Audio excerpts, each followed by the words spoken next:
Okay. All right. Yeah. As you said, my name is Garrett. I'm a second year PhD student at the University of Utah. And today I'll be talking about my work, HyperVerITAS, Veritas, which is verifying image transformations at scale in Boolean hypercubes.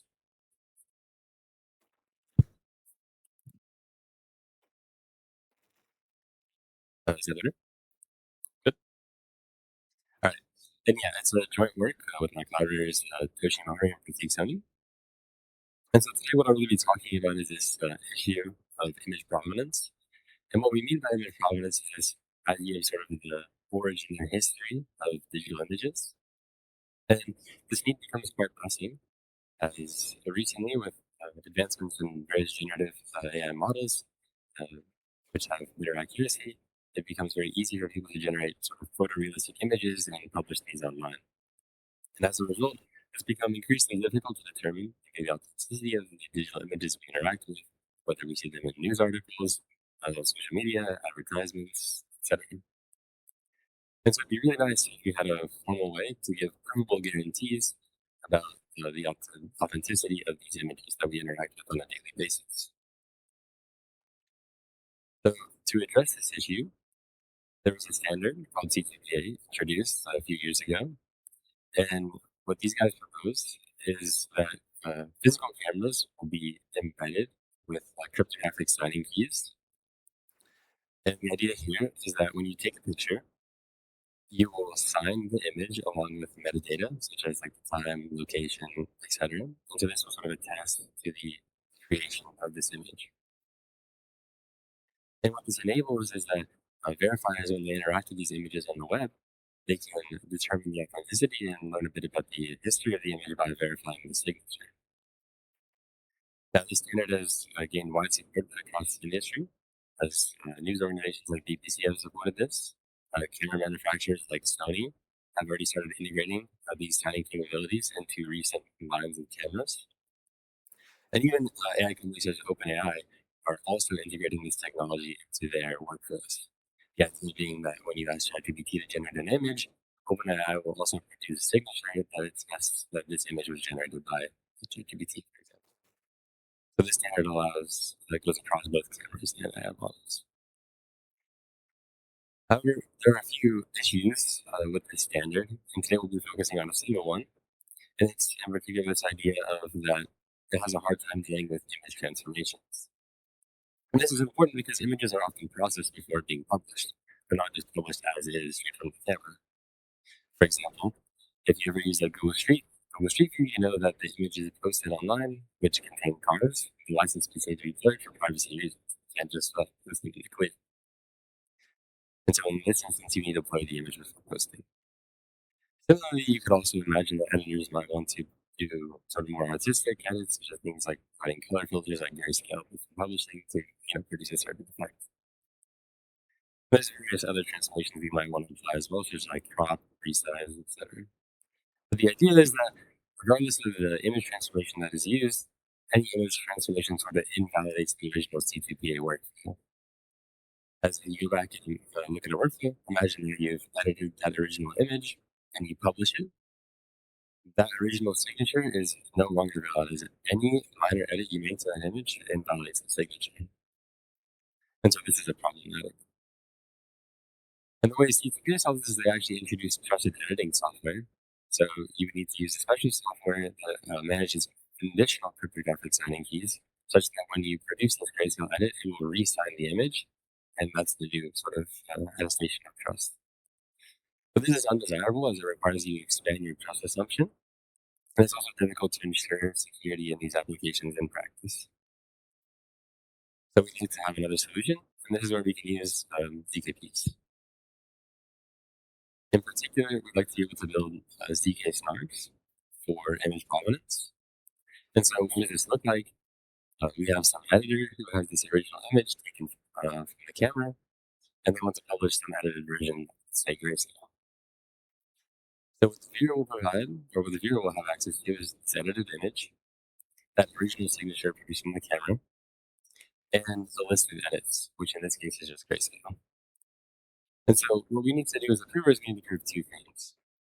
The first is we need to show that this edited image is in fact the result of applying the list of specified transformations on the original image. And the second thing is that we need to somehow show that this signature is in fact a valid signature on that exact same original image. Now, in practice, we don't assign the image directly. We actually assign a hash of the original image because these images can be quite large. So really what proving the second claim is, what it will reduce to is we need to show that this original image is a pre-image to some public hash that is signed. And this is actually the more expensive of the two things to prove, as if we utilize standard cryptographic functions like SHA-256 or Poseidon, these are actually pretty inefficient to prove, especially as you scale to large images, so just like 90 megabyte or 100 megabytes of images. This is evidenced in the limitations of prior work. So if you go back farther, about 10 years ago, to the first image confidence proof system, which is called photo proof, they were only able to scale up to about 128 by 128 pixel size images. So this is pretty small. And it was already taking them a few minutes to generate. Soon after, there was a system called TK Image, and they were able to scale to HD sized images. This is about 1 million pixels. But the problem is they required server grade hardware, and it was still taking many minutes to prove transformations. And so recently there's been a push to sort of scale these technologies. And there was some works called VIMS and Trust Nobody, and they were able to generate proofs for images of 33 megapixels. So again, this is 33 million pixels on commodity hardware on laptops. But the proof runtime takes over 40 minutes, which is far too inefficient. So the work that we modeled after, HyperVerITAS was able to further reduce this down to taking like 13 minutes to generate these proofs for these large images, but they need server grade hardware. So our goal is, are we to generate these proofs for these large images on commodity hardware like laptops efficiently? And we're able to do this. And we leverage two main insights to make efficient proofs for both the hash pre-image and the image transformation proof.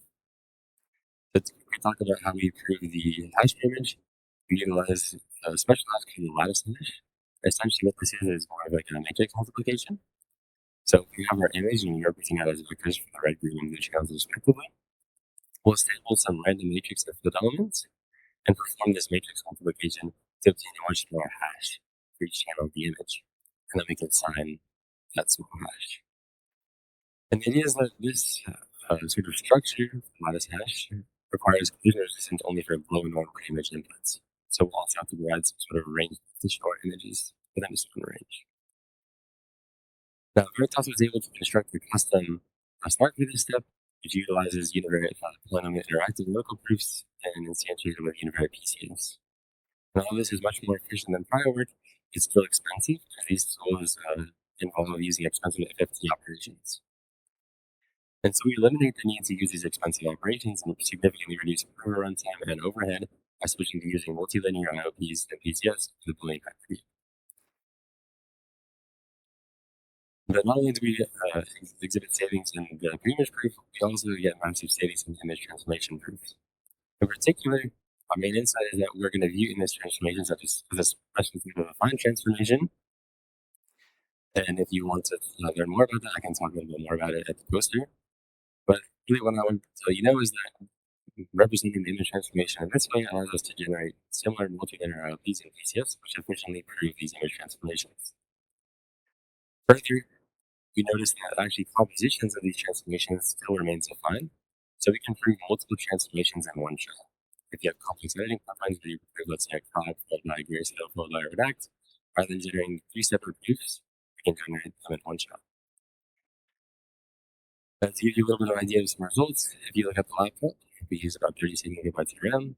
Veritas is only able to scale up to 4 megapixels on this, whereas HyperVerITAS can scale all the way up to 33 megapixels, requiring only about 6 minutes, using 27 gigabytes of memory, and it's 4 times faster than these other low memory solutions such as TableProof, 16 times faster than bits. So yeah, if you have any more questions and want to see more results, you can come to my poster.